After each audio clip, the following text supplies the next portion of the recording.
విశాఖపట్నం ఈ పేరు వినగానే అందమైన సాగర తీరం మన కళ్ళ ముందు కదలాడుతుంది. అదే సమయంలో స్టీల్ ప్లాంట్ కూడా గుర్తొస్తుంది.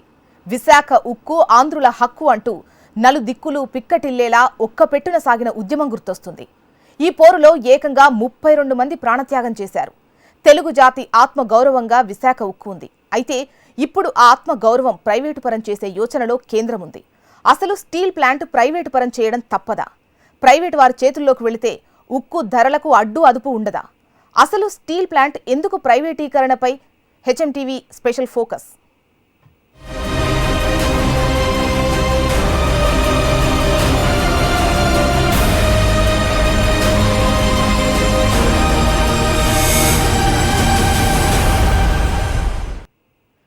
విశాఖ స్టీల్ ప్లాంట్ను ప్రైవేట్ పరం చేస్తే స్టీల్ నగరం అట్టుడుగుతోందంటూ హెచ్చరికలు చేస్తున్నారు. ఈ పరిశ్రమపై ఆధారపడి బతుకుతున్న వేలాది మంది కార్మికులు రోడ్డున పడే అవకాశం ఉంది. భవిష్యత్ తరాల కోసం చేసిన బలిదానాలు కేంద్ర ప్రభుత్వ నిర్ణయంతో గాలిలో కలిసిపోతున్నాయి. ప్రైడ్ ఆఫ్ ఇండియా అంటూ ఓ వెలుగు వెలిగిన ఈ భారీ పరిశ్రమ ఇక ప్రైవేటు పరం కానుంది. స్ట్రాటజికల్ సేల్ పేరుతో స్టీల్ ప్లాంట్ వాటాలను విక్రయించేందుకు కేంద్రం నిర్ణయించింది. ఈ చర్య లక్షలాది మంది జీవితాలకు శరాఘాతంగా మారుతుంది అనే ఆందోళన కార్మిక వర్గాల్లో మొదలైంది.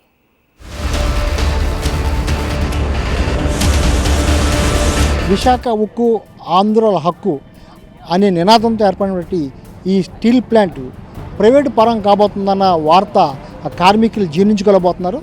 చాలా రోజులు బట్టి కూడా ఈ ప్రైవేటు పరం చేయొద్దని ఆందోళన చేసినప్పుడు కూడా కేంద్ర ప్రభుత్వం పెడచెవిని పెట్టింది. వీళ్ళందరూ చేస్తున్న ఆందోళన ఎవరు పట్టించుకోవట్లేదు. కేంద్ర ప్రభుత్వం తాజాగా ఈ మొత్తం కూడా ఈ వాటాలను విక్రయించేందుకు సన్నద్ధం అవడంతో కార్మిక సంఘాలు అయితే, రాజకీయ పార్టీలు అయితే, ప్రతిపక్షాలు అయితే ఆందోళన వ్యక్తం చేస్తున్నాయి.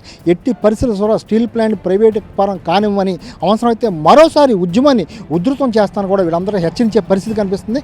రేపటి నుంచి ఉద్యమాన్ని మరింత ఉధృతం చేసేందుకైతే వీళ్ళందరూ సన్నాహం చేస్తున్నారు. ఈ పరిస్థితుల్లో అసలు స్టీల్ ప్లాంట్లో పరిస్థితి ఎలా ఉంది, రాజకీయ పక్షాలు ఏమున్నాయి, కార్మికులు ఏమంటున్నారని తెలుసుకునే ప్రయత్నం అయితే చేద్దాం.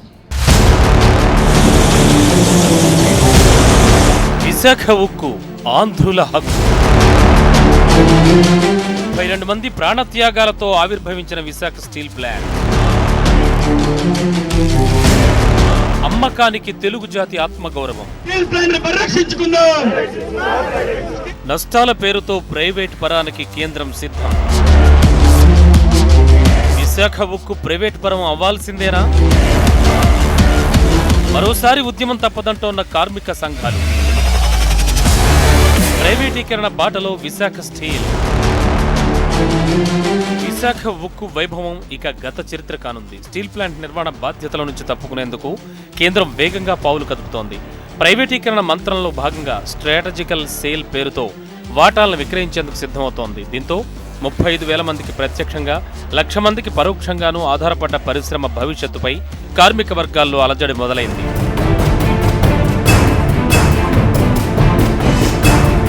విశాఖ ఉక్కు కర్మాగారాన్ని స్ట్రాటజిక్ సేల్ పేరుతోటి కేంద్ర ప్రభుత్వం అనేది అమ్మడం అనేది దుర్మార్గమైన చర్య. ఎందుకంటే ఈ కార్మికులు తమ చెమటను రక్తంగా చిందించి ఈరోజు 1,50,000 కోట్ల రూపాయల తాలూకా దీని వాల్యూని పెంచారు. అంతేకాదు 2 రాష్ట్రాలు, తెలుగు రాష్ట్రాలు విడిపోయిన తర్వాత మన ఆంధ్రప్రదేశ్కి ఏకైక భారీ పరిశ్రమ విశాఖ ఉక్కు కర్మాగారము. దీన్ని బేస్ చేసుకునే విశాఖ అభివృద్ధిలో కానీ, అలాగే ఆంధ్రప్రదేశ్ అభివృద్ధిలో కీలక పాత్ర పోషిస్తుంది. హుదూ తుఫాన్, కరోనా తర్వాత తీవ్ర ఆర్థిక నష్టాలను మూటగట్టుకున్న స్టీల్ ప్లాంట్ ఇప్పుడిప్పుడే కుదుటపడుతోంది. నికర లాభాలను ఆర్జించేందుకు అడుగులు వేస్తోన్న తరుణంలో కేంద్ర ప్రభుత్వం ప్రైవేట్ పరం చేసేందుకు సన్నద్ధమైంది. దీంతో అందరిలోనూ నిరాశ నెలకొంది. ప్రస్తుతం ఆర్ఐఎస్ఎల్ స్టీల్ ప్లాంట్ 100% ప్రభుత్వ భాగస్వామ్యంతో నడుస్తోంది. ఉత్పాదక నష్టాలు లేనప్పటికీ అప్పులపై వడ్డీలు, ముడి ఇనుము కొనుగోలు వంటి కారణాలతో ఈ భారీ పరిశ్రమ గత కొన్నేళ్లుగా ఆశించిన స్థాయిలో లాభాలను రాబట్టలేకపోయింది. దీనికి ప్రధాన కారణం విశాఖ స్టీల్ ప్లాంట్కు గనులు సొంతంగా లేకపోవడంతో ముడిసరుకులు తెచ్చుకోవడానికి భారీ మొత్తంలో ఖర్చవుతోంది. దేశంలో సొంత గనులు లేని ఏకైక భారీ ఉక్కు పరిశ్రమ విశాఖ స్టీల్ ప్లాంట్ ఒక్కటే. ఇనుప ఖనిజం, థర్మల్, కోకింగ్ కోల్ బ్లాకుల కోసం Odisha mineral development corporation, Bisra stone lime కంపెనీలపై ఆధారపడాల్సి వస్తోంది. ముడిసరుకు కొనుగోలుపై ప్రతి టన్ను స్టీల్పై 5,000 రూపాయలు కోల్పోవాల్సి వస్తోంది. దీంతో సంస్థపై ఏటా 3,000 కోట్ల రూపాయల భారం పడుతోంది. మార్కెట్ పరిస్థితుల ప్రభావం చూపుతూ ఉన్న ఉత్పాదకను పెంచుకోవడం ద్వారా సవాళ్లను అధిగమించడానికి ప్రయత్నిస్తోంది. ఓవైపు ఆర్ఐఎన్ఎల్ ప్రయత్నాలు కొనసాగుతుండగానే కేంద్రం స్ట్రాటజికల్ సేల్ను తెరపైకి తీసుకొచ్చింది. దీంతో కార్మిక సంఘాలు మండిపడుతున్నాయి. అవసరమైతే మరోసారి ఉక్కు నగరం ఉడికేలా ఉద్యమం చేస్తామంటూ హెచ్చరికలు జారీ చేస్తున్నాయి. విశాఖ ఉక్కు ఆంధ్రుల హక్కు అని నినదించి మరో ఉద్యమానికి సిద్ధమని కార్మిక సంఘాలు హెచ్చరిస్తున్నాయి. అసలు విశాఖ స్టీల్ ప్లాంట్ చరిత్ర ఏంటో ఇప్పుడు చూద్దాం.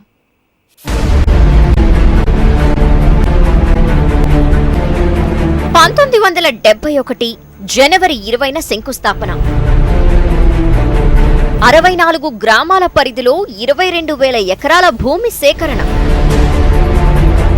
కర్మాగారం నిర్మాణం పూర్తి కావటానికి 20 ఏళ్ల సమయం.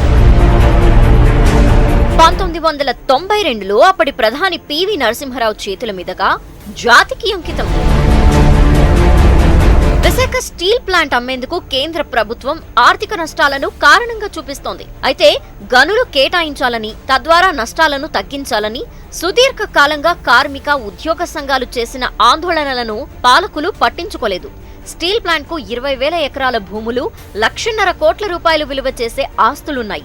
వీటిని నిరర్ధక ఆస్తులుగా చూపించిన ఆర్థిక శాఖ వాటాల విక్రయానికి రంగం సిద్ధం చేస్తోంది. మరోవైపు స్టీల్ ప్లాంట్ నిర్మాణం కోసం త్యాగాలు చేసిన కుటుంబాలకు పరిహారం ఇప్పటికీ అందలేదు. లోకల్ ఫర్ వోకల్ అంటూ బీజేపీ ప్రభుత్వం ప్రచారం చేస్తుంది. అదే సమయంలో ప్రభుత్వ ఆధీనంలో ఉన్న కంపెనీలను ప్రైవేటు పరం ఎందుకు చేస్తున్నారని కార్మిక సంఘాలు ప్రశ్నిస్తున్నాయి.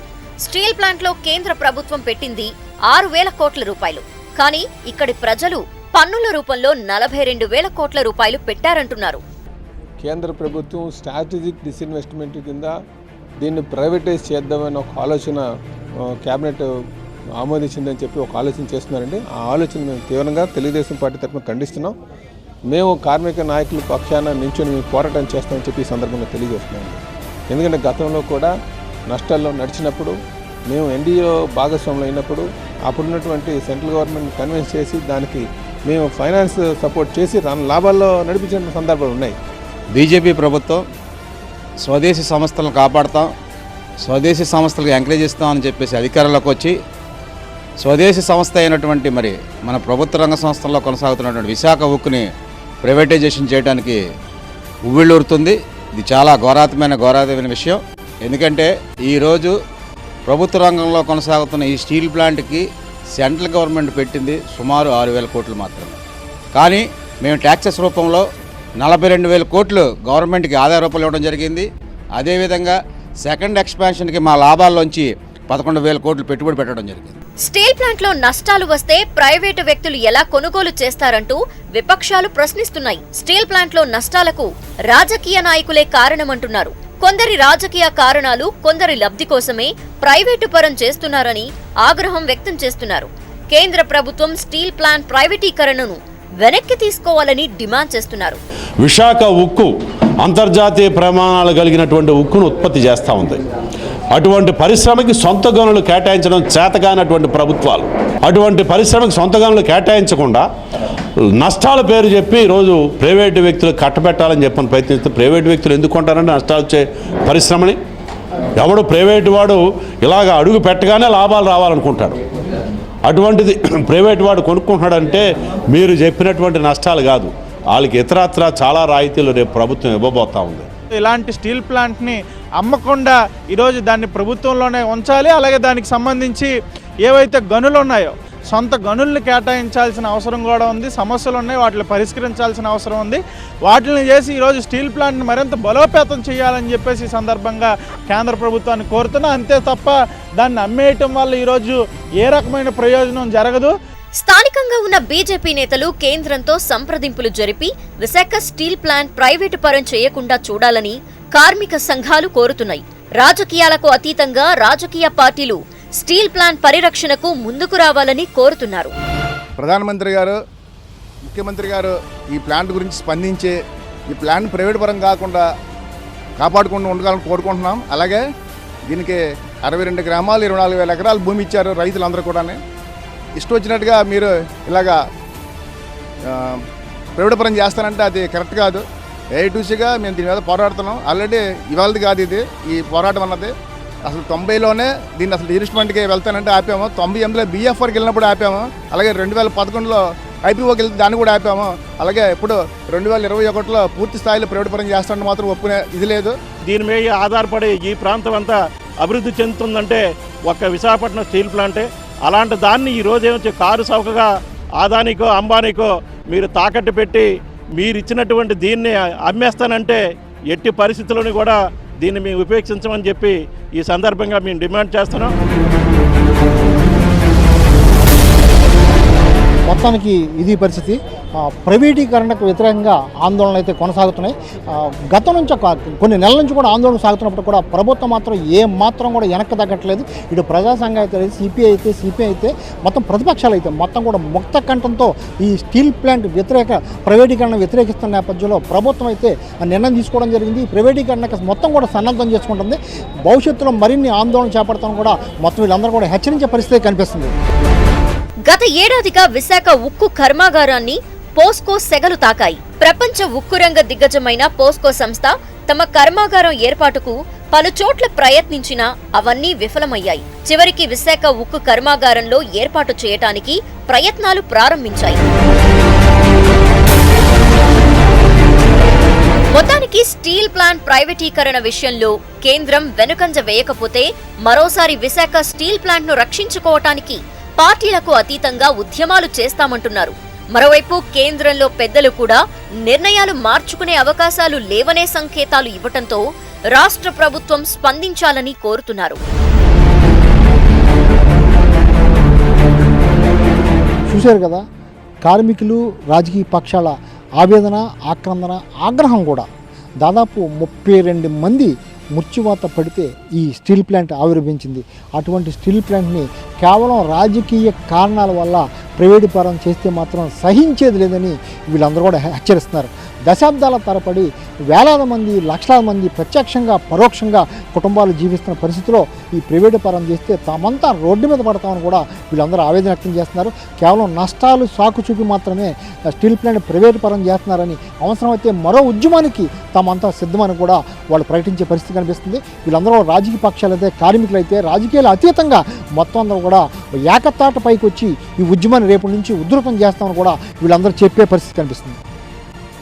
కెమెరా పర్సన్ ముఖేష్తో Vasu, HMTV, Visakha. Visakha steel plant అమ్మకానికి పెట్టడం చాలా బాధాకరమన్నారు మాజీ మంత్రి అయ్యన్న పాత్రుడు. స్టీల్ ప్లాంట్ చరిత్రను ముందు కేంద్ర ప్రభుత్వ పెద్దలు తెలుసుకోవాలని అన్నారు. 64 గ్రామాల ప్రజలు తమ విలువైన భూములను ఫ్యాక్టరీ కోసం త్యాగం చేశారన్నారు. స్టీల్ ప్లాంట్పై జగన్ నోరెందుకు మెదపడం లేదని ప్రశ్నిస్తున్న అయ్యన్న పాత్రుడితో మా ప్రతినిధి Bangaru Chutti face to face. Steel plant ప్రైవేటీకరణపై సర్వత్రా వ్యతిరేకత వ్యక్తమవుతుంది. కార్మిక సంఘాలతో పాటుగా కార్మికులు కూడా వ్యతిరేకిస్తున్నారు. వివిధ రాజకీయ పార్టీలు కూడా పార్టీలకి వ్యతిరేకంగా కూడా మద్దతు ప్రకటిస్తున్న పరిస్థితి స్పష్టంగా కనబడుతుంది. దీనికి సంబంధించి మనతో మాట్లాడడానికి మాజీ మంత్రి అయ్యన్న పాత్రుడు గారు ఉన్నారు. సరే, ఇప్పటికే కేంద్ర ప్రభుత్వం స్టీల్ ప్లాంట్ సంబంధించి ప్రైవేట్ పరం చేయాలని చూస్తుంది. ఎలా చూస్తారు? ఇది చాలా తప్పండి. ఇది ఎవరో తెచ్చిన జాగిరి కాదు. ఎంతోమంది పెద్దలు తెన్నేటి మన అందరూ ఆధ్వర్యంలో జరిగినటువంటి పోరాటంలో వచ్చిన ఫ్యాక్టరీ ఇది, కర్మాగారం. దీన్ని కాపాడాల్సిన బాధ్యత అందరి మీద ఉంది. ఒకవేళ పొరపాటున కేంద్రం ఏ నిర్ణయం తీసుకున్నా కేంద్రం మీద నచ్చ చెప్పి కేంద్రం మీద ఒత్తిడి తీసుకొచ్చి మళ్ళీ ఫ్యాక్టరీని ప్రైవేట్ పరంగా చూడవలసిన బాధ్యత అందరి మీద ఉందని చెప్పి నా భావన. రాష్ట్ర ప్రభుత్వం ఏ విధంగా ముందుకు వెళ్ళాలని చెప్పి మీరు సూచిస్తారు? ఈవేళ అన్ని పార్టీలతో కలిపి పోరాటం చేయాలని, ఆఖరికి ముఖ్యమంత్రి గారి నాయకత్వం వహించిన అతనితో వెళ్ళి దీనికోసం పోరాటం చేయడం కోసం మా పార్టీ ఇప్పుడు సిద్ధంగా ఉందని చెప్పడం కోసం. సరే, ఇప్పటికే వివిధ కార్మిక సంఘాలతో పాటుగా కార్మికులు కూడా వ్యతిరేకిస్తున్నారు. దాదాపుగా 20% మంది విశాఖలో దీని మీద ఆధారపడుతూ ఉంటున్నారు. అంటే దీనికి సంబంధించి తెలుగుదేశం పార్టీ స్టాండ్ ఏ విధంగా ఉండబోతుంది? అది చెప్పాను కదా, మేము దీనికోసం ఎంతవరకు వెళ్ళడానికి సిద్ధం. మేమే కాదు, అందరితో కలిసి పోరాడడానికి సిద్ధం.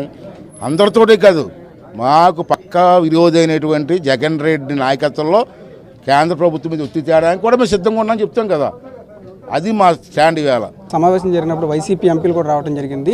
రాజీనామా చేస్తాం కానీ దీన్ని ప్రైవేట్ పరం చేయమని చెప్తున్నారు. ఏం చెప్తారు? చాలా సంతోషం. ఈ ప్రాంతం ఎంపీలుగా ఆ మాట అనేది నాకు చాలా ఆనందంగా ఉంది. అది మీ ముఖ్యమంత్రి చెప్పిన వినకుండా దాని మీద స్టాండ్ అయితే ప్రజల్లో కూడా మీకు గౌరవం ఉంటుంది.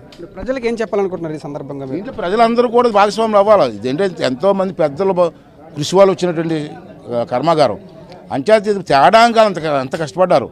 దాన్ని కాపాడుకోవడం కోసం మనం కష్టపడాల్సిన బాధ్యత మనకు ఉందని భావన. అంచేత ఈ 3 జిల్లాల సమస్య కాదు, విశాఖపట్నం సమస్య కాదు, ఇది ఆంధ్ర రాష్ట్ర సమస్య. ఆంధ్ర రాష్ట్రంలో భారీ ప్రాజెక్టు ఉన్నటువంటి ప్రాజెక్ట్ ఇది. దీన్ని కాపాడడం కోసం అన్ని జిల్లా ప్రజలు, అందరూ నాయకులు, అన్ని పార్టీ వాళ్ళు కూడా దీనికి సంపూర్ణ మద్దతు అని చెప్పి మీ ద్వారా వాళ్ళు కోరుకుంటున్నానండి.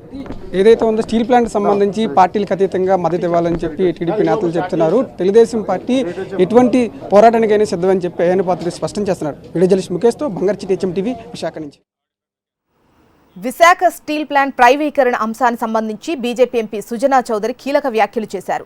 పెట్టుబడులు పెంచేందుకే విశాఖ స్టీల్ ప్లాంట్ను ప్రైవేటీకరణ చేస్తున్నట్లు తెలిపారు. షేర్ హోల్డర్లకు లాభాలు తెచ్చేందుకే ప్రైవేటీకరణ చేస్తున్నారన్నారు.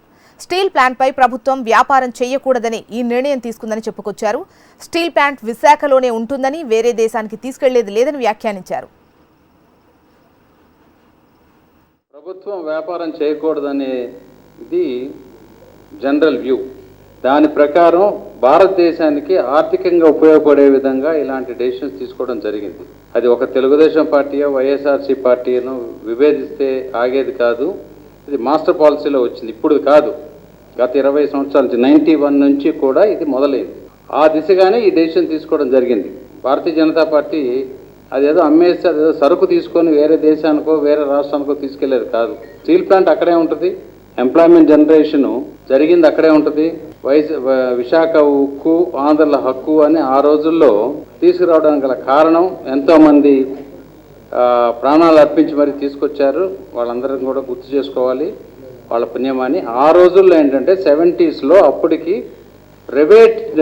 ప్రైవేట్ వాళ్ళ దగ్గర నుంచి అంత పెట్టుబడులు రాలేవు కాబట్టి ప్రభుత్వం వచ్చింది.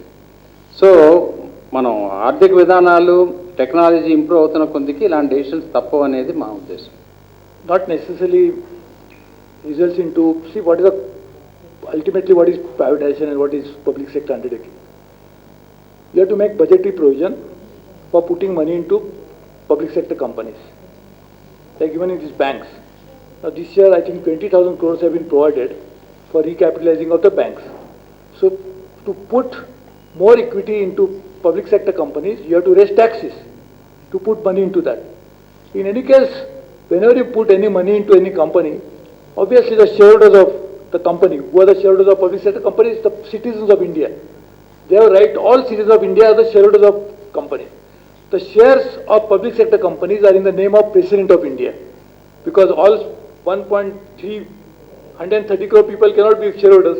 So therefore President of India holds those shares in the name of all the citizens of India. So the citizens of India must get benefit out of it when they have paid taxes, and through the taxes if the investment has been made. So privatization is a means of finding out how best we can again reward the shareholders, that is citizens of India, in terms of giving money back to them. ఇది వాటి special focus. చూస్తూనే ఉండండి HM TV. వార్త ఆగదు, నిజం దాగదు.